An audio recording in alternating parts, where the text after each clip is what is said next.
They say the second birth is much faster. That was an understatement.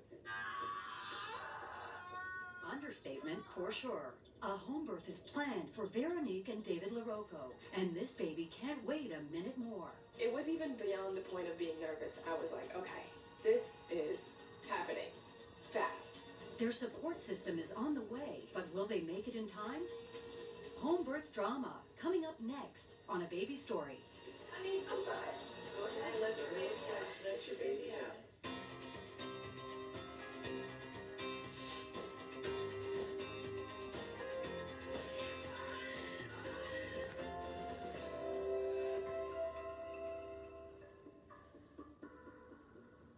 We're setting up the tub now.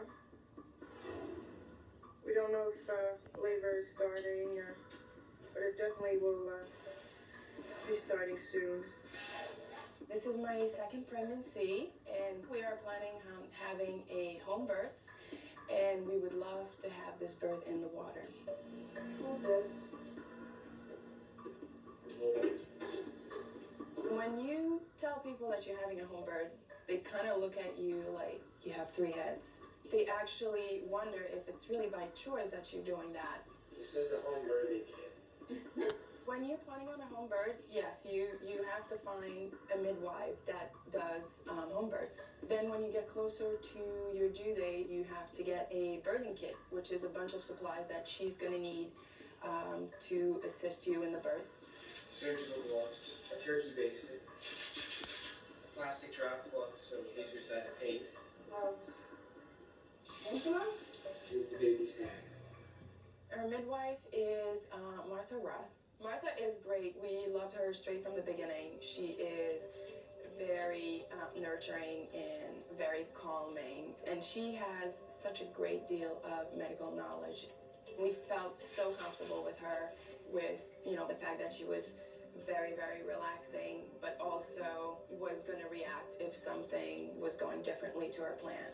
Here's Julian and Daddy with the fire truck. Julian. Having a pregnant wife right now and being able to cater to Juliet's needs, my wife's needs, my own needs, it's a little unnerving as a father. So, Daddy, what about the new baby? You gonna change diapers? Of course I'm gonna change diapers. As a daddy, there definitely takes upon that challenge of changing diapers. Anything new is a little scary for every person on this planet, and I'm no different in regards to that. So it's the evening time, just before bed, just having some activity in Mom's belly. You see a foot right there? And yeah, we see a foot right there.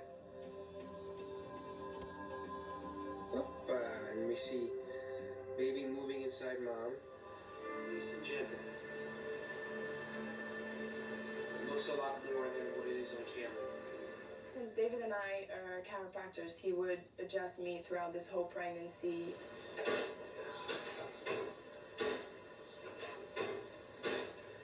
You may hear a little noise, but it really didn't hurt, and it felt so great.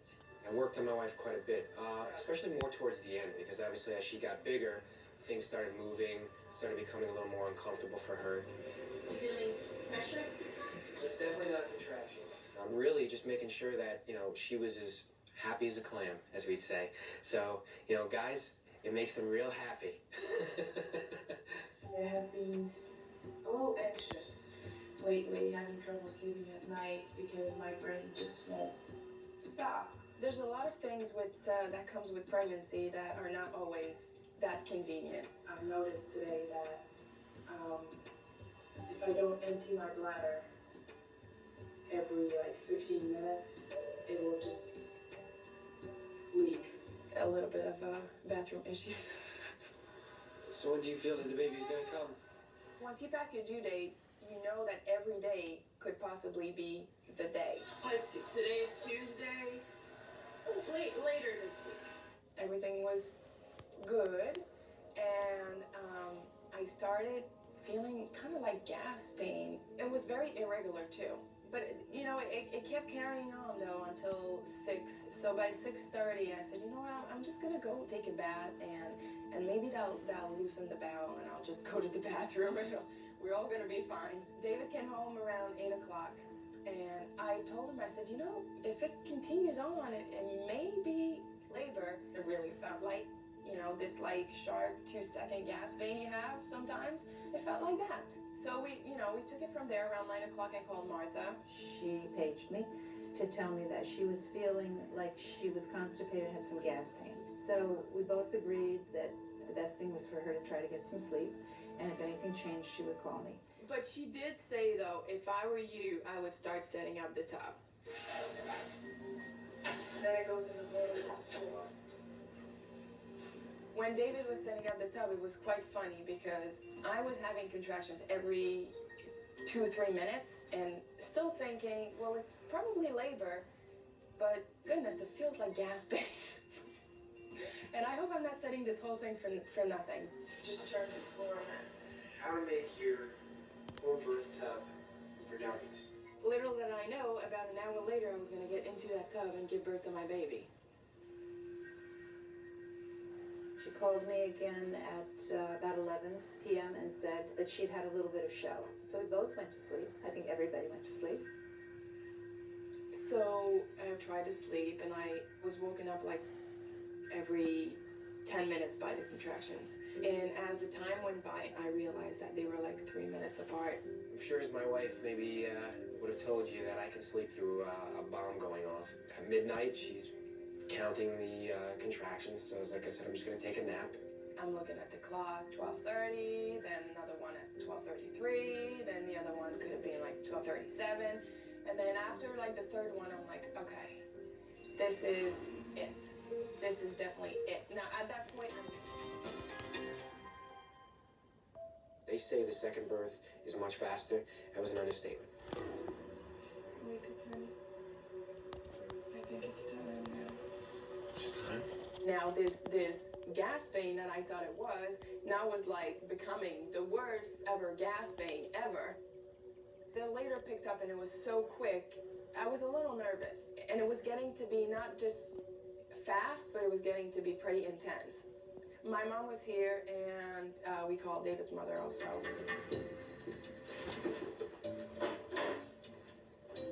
At that point, her contractions were getting really close. She told me to call Martha, our midwife, and Lila, our assistant. Hard thing to deal with. I'm the chicken of the group. I admit it, I am chicken. My mother wants to basically just know after the birth. I know that she's a real support, even though she really doesn't understand home births. So that's perfectly fine. I believe she's giving birth to my second grandchild, and I don't do well with this. I really don't. So I'm just pacing until it's over and done with, and they tell me what it is and it's healthy. I absolutely adore my daughter-in-law. She is a very special woman. I mean, to do what she's doing is, to me, amazing.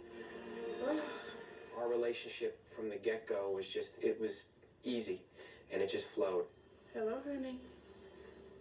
Hello, honey. How about advice on relationship with your wife after you have a baby? Always tell your wife, no matter what's going on, that you love her. Our relationship came together at a time where I needed her the most. I had Crohn's disease. Crohn's really affects the lower part of your intestines. Causes a lot of inflammation, which can cause holes in your intestines, which become very painful. Emotionally, I was so distraught and depressed. She gave me the hope that there was opportunity out there. If it really wasn't for my wife being there for me, I don't know where I would be today. It's hard as a man to sit there and show your emotional side, but she was my rock.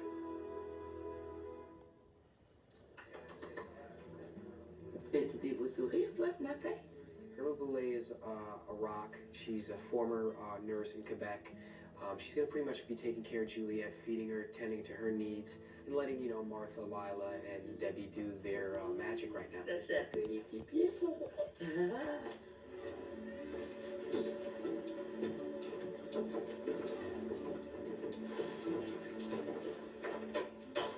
Hello.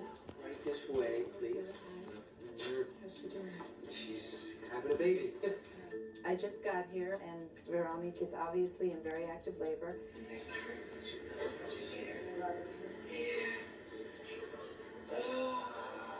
There's really nothing holding this baby back. except that we're still trying to get the tub filled because she really wants to get in the tub.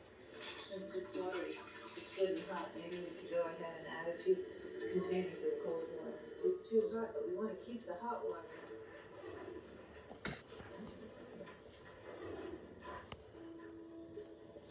My husband passed away in October of 2004, and if he was here, he would calm me down. My father was always the rock for my mother, and I know that she just misses that strength that my father had. He was just a very strong man, very quiet, strong man, and she misses that. In the summer before he passed away, he went on the deck and he was feeding the birds in the summertime, and my cousin came up to my father and said, "Uncle Harold, why are you feeding the birds?" And he said, "So that they're strong enough to carry me to heaven." The day he passed away, we've never seen so many birds in our backyard. And prior to my wife going into labor, we heard birds chirping. He's watching over this birth. I know he is. I felt like I wanted to be checked just to see where I was standing. But if you don't mind, I'd like you to check me. You do? Yeah, just that one time. My style actually is not to check someone when they're in active labor, but it wants me to check her. I was shocked when she told me I was 8 to 9 centimeters. So I felt like, oh my God, this is coming.